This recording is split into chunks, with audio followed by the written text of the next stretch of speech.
Assalamualaikum warahmatullahi wabarakatuh. Pada tutorial kali ini kita akan melanjutkan pembuatan production ya pada aplikasi deteksi SMS penipuan. Sebelumnya kita sudah melewati beberapa tahap ya, mulai dari load dataset, lalu kita juga sudah melakukan pre-processing text, lalu kita melakukan feature engineering ya, mulai dari extraction dan selection.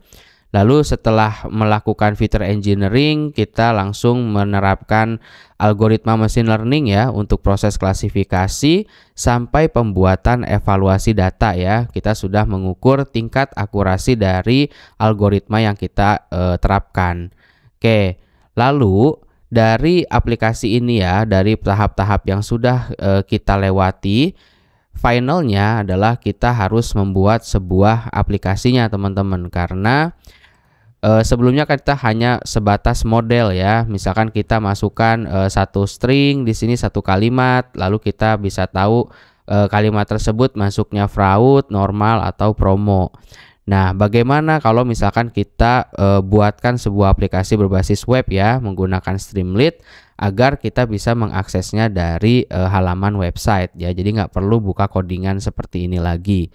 Oke, pada tutorial sebelumnya kita sudah save model ya. Di sini nama modelnya adalah model_fraud.sav. Jadi model ini kita akan load langsung ke file Streamlit. Oke, kalau gitu kita bisa langsung buat satu file ya. Di sini kita coba buat satu file dulu. Nah, misalkan nama filenya saya kasih nama stream gitu ya. Kita kasih nama stream NLP ya, misalkan kita masih stream nlp.py gitu ya. Nah, di sini kita akan coba membuat satu halaman Streamlit untuk deteksi SMS penipuan. Nah, di sini kita coba import dulu ya, import. Nah, tentunya kita coba ambil pickle ya, karena datanya kan kita ambil dari pickle. Oke, jadi kita ambil import pickle, lalu juga kita masukkan import Streamlit ya. Kita masukkan Streamlit SST, lalu kita juga masukkan untuk feature extraction-nya ya. Berarti kita masukkan di sini from sklearn ya. Nah, kita masukkan feature extraction. Nah, karena kita butuh juga untuk feature extraction-nya, oke, kita langsung masukkan .text gitu ya. Oke, di sini kita masukkan import tf-idf vectorizer. Nah, kita masukkan di sini ya, tf-idf. Nah, kita masukkan tf-idf vectorizer.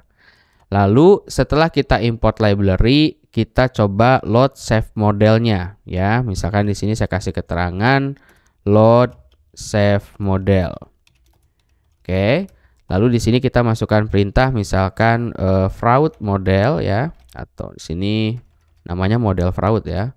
Berarti di sini model fraud ya, sama dengan kita load ya. Berarti kita masukkan perintah pickle.load ya. Nah, seperti ini. Kita kasih perintah open. Nah, kita masukkan kurung buka lagi. Kita ambil nama dari file model yang udah kita buat, yaitu namanya model_fraud.sav ya. Nah, kita masukkan saja di sini. Namanya adalah model_fraud.sav. Lalu jangan lupa kita koma ya, kita masukkan RB ya, read binary-nya. Oke, kalau sudah kita enter lagi, kita coba masukkan untuk NLP-nya ya, atau tf-idf vectorizer-nya. Nah, kita masukkan di sini, saya kasih tf-idf, atau kita cari di model ya. Kita di sini masukkan perintah ini ya. Nah, ini load tf-idf-nya. Jadi kita ambil dari tf-idf vectorizer ini sampai load fact ya. Nah, ini kita copy aja. Jadi kita panggil lagi di stream.py-nya. Nah, seperti ini. Oke, kalau sudah kita coba masukkan judul halaman. Oke, kita kasih keterangan di sini judul halaman ya, untuk halaman webnya teman-teman. Nah, di sini kita kasih st.title ya. Nah, kita masukkan misalkan kasih nama prediksi gitu ya. Prediksi Nah, kita masukkan di sini SMS penipuan. Nah, ini adalah judul title-nya ya. Oke, kita coba save. Nah, ini kan masih dalam bentuk PyY ya, pattern-nya. Lalu kita masukkan di sini clean text ya. Nah, kita masukkan clean underscore text sama dengan di sini kita masukkan text inputnya ya, misalkan st.text input. Nah, di sini kita masukkan teks SMS-nya. Nah, kita kasih nama di sini masukkan teks SMS. Nah, ini untuk jadi clean text ya. Lalu kita kasih di sini fraud detection ya, fraud underscore detection sama dengan petik-petik ya. Kita kasih petik-petik seperti ini. Oke, kalau sudah kita buat kondisinya teman-teman. Misalkan di sini kita kan sudah masukkan inputannya ya. Nah, di sini kita masukkan dalam bentuk clean text. Nah, kalau sudah kita coba buat kondisinya. Nah, kita kasih if di sini, berarti if st.button ya, karena kita masukkan kondisinya kan di dalam tombol ya. Berarti if st.button, nah buttonnya kita kasih nama misalkan hasil deteksi ya. Oke, hasil deteksi. Nah, seperti ini. Nah, misalkan kita kasih tik 2. Nah, di sini teman-teman kita masukkan predict fraud berarti ya. Nah, misalkan di sini predict fraud sama dengan, nah kita masukkan fraud model ya, fraud model underscore model ya. Nah, seperti ini dot predict. Nah, seperti ini ya. Jadi kita ambil dari fraud modelnya, di mana fraud model ini kan didapat dari SAV ini ya. Nah, misalkan di sini atau kita coba kebalik, di sini bukan fraud model tapi model fraud. Nah, ini kuning ya. Nah, kita masukkan model underscore fraud. Nah, di sini ya, model underscore fraud dot predict. Nah, kita masukkan di sini loaded. Nah, di sini ya, loaded fact. Nah, di sini loaded fact dot fit transform. Nah, yang kita ambil itu apa? Yang kita ambil adalah clean text ya, yang ini, clean text ini ya. Kita masukkan clean text. Oke. Nah, jadi si clean text ini yang nanti akan dimasukkan ke dalam model fraud. Nah, kalau sudah kita kasih if lagi di bawahnya ya. Berarti coba kasih bawah sini. Kita kasih if lagi. Nah, if berarti di sini predict fraud ya. Misalkan hasilnya berarti di sini if predict fraud, nah sama dengan misalkan 0 gitu ya. Maka kita kasih jawaban misalkan fraud detection berarti ya. Nah, kita masuk fraud detection sama dengan misalkan di sini SMS normal. Misalkan kita kasih pesan SMS normal seperti ini ya. Oke, elif-nya kita kasih elif, misalkan untuk elif-nya kita kasih predict fraud 1 berarti. Nah, predict fraud sama dengan 1, maka jawabannya adalah untuk fraud detection-nya. Oke, saya scroll dulu ya. Untuk fraud detection-nya sama dengan di sini kita kasih SMS fraud ya kalau untuk yang 1. Oke, berarti di sini else kalau 2 ya. Nah, kalau 2 apa? Berarti kalau 2 kita kasih pesan di sini fraud detection sama dengan kita kasih petik SMS promo ya. Oke, jadi kalau misalkan 0 itu adalah SMS normal, kalau 1 adalah SMS fraud, dan kalau misalkan 2 gitu ya, else-nya adalah SMS promo. Oke, kalau sudah kita kasih di bawah if ini st.success ya. Oke, kita kasih st.success. Nah, ini ya, st.success kita panggil fraud detection ya. Fraud detection. Oke, seperti ini kalau sudah kita save ya. Nah, kita coba jalankan file Streamlit ini ya. Apakah bisa berjalan sesuai kondisinya atau tidak. Nah, untuk cara menjalankannya kita masuk ke Explorer ya. Di sini kita klik kanan saja. Saya sudah masuk ke folder latihan NLP SMS ya. Oke, kita coba klik kanan, terus New Terminal. Nah, di sini kita tinggal masukkan saja perintahnya Streamlit ya, Streamlit spasi run spasi nama aplikasinya ya. Di sini nama aplikasinya adalah strip NLP ya, nlp.py. Oke, kita coba enter. Nah, di sini sudah mulai muncul ya. Oke, di sini untuk judul webnya sudah sesuai prediksi SMS penipuan. Lalu kita juga ada form input ya untuk memasukkan teks SMS dan juga kita ada tombol untuk hasil deteksinya. Nah, kalau misalkan sudah, kita coba buka Excel-nya ya. Kita coba buka dataset. Misalkan kita cek untuk yang di sini ya, untuk yang statusnya 1. Ya, misalkan uang kirim ke rek sekian sekian sekian.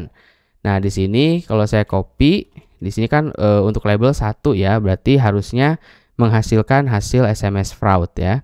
Oke, coba kita masukkan SMS-nya di sini. Oke, di sini hasilnya adalah SMS fraud.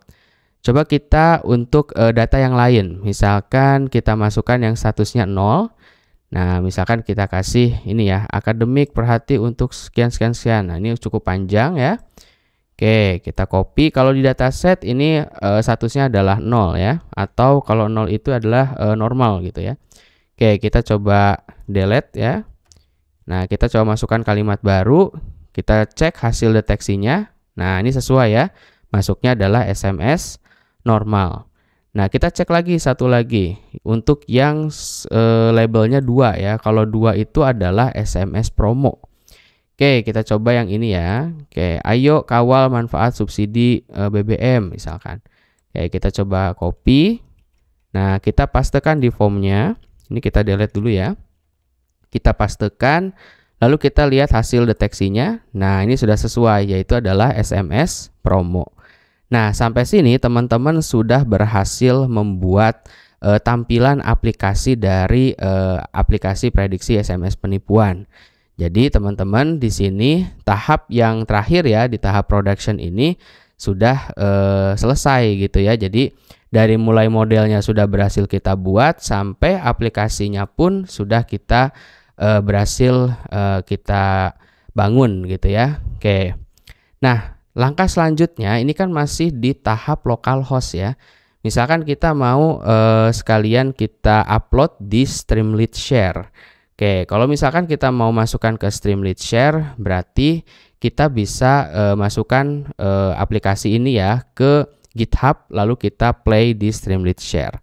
Nah, ini kan masih jalan di localhost ya. Oke, kita bisa langsung masuk aja ke GitHub teman-teman. Oke, kita coba akses GitHub-nya ya. Kita masuk ke GitHub. Oke, di sini kita sudah masuk ke GitHub ya. Nah, kita tinggal bikin satu public repository ya.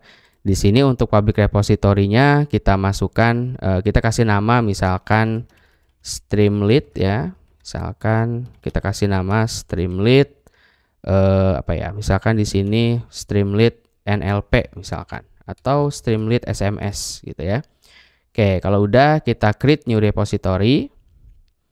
Nah, di sini namanya adalah Streamlit SMS ya. Oke, kalau sudah terbentuk repositorinya, kita coba upload ya. Di sini upload an existing file. Oke, di sini kita akan menguploadkan seluruh data ya dari NLP SMS ini. Jadi satu folder ini saya akan upload semua ya, mulai dari clean data ya. Lalu juga ada keynom, terus juga ada model fraud ya, sampai ke aplikasi Streamlit-nya. Oke, ini sudah kita save dulu ya. Coba kita buka ini, kita coba save. Oke.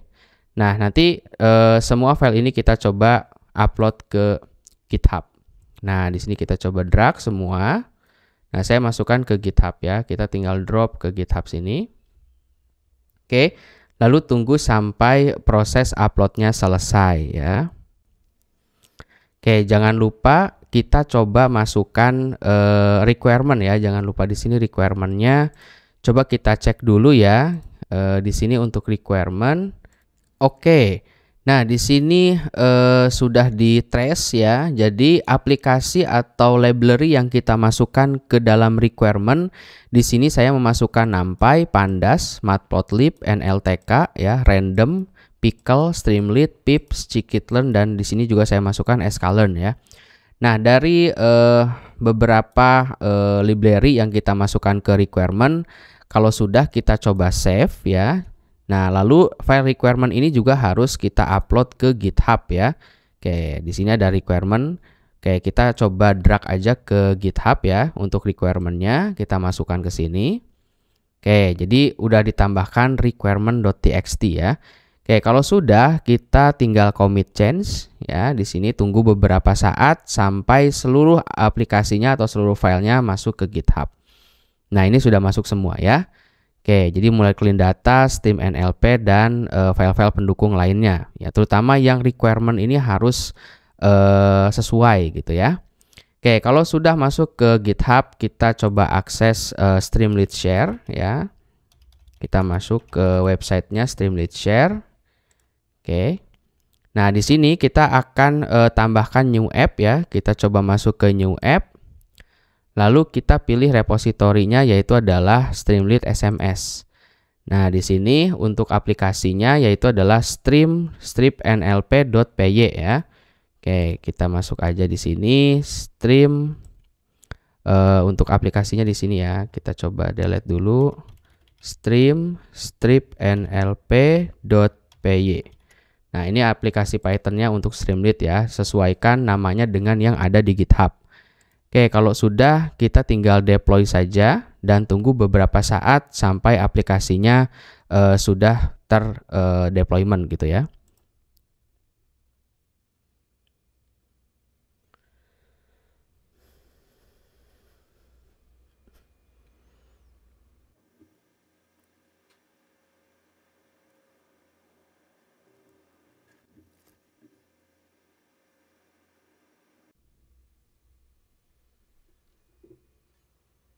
Oke, di sini sudah berhasil ya untuk proses deploy untuk aplikasi prediksi SMS penipuan.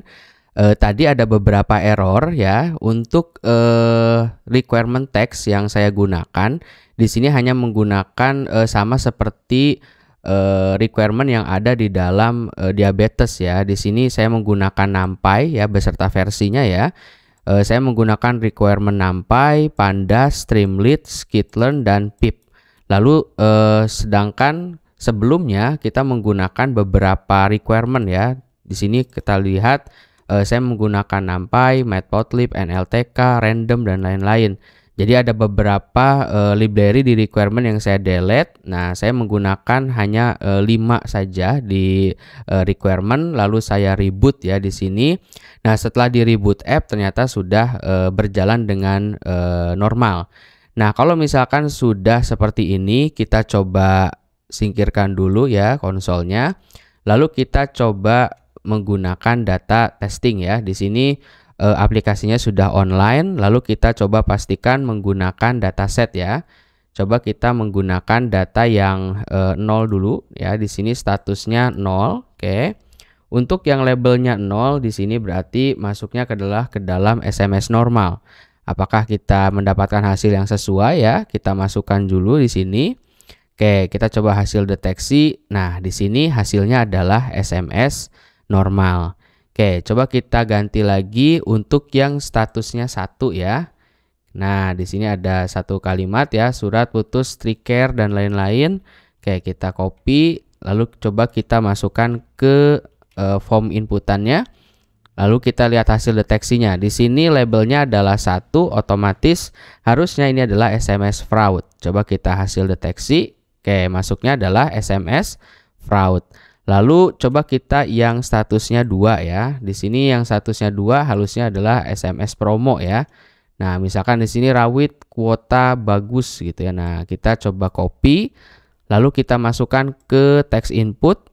Di sini hasilnya juga kita lihat ya.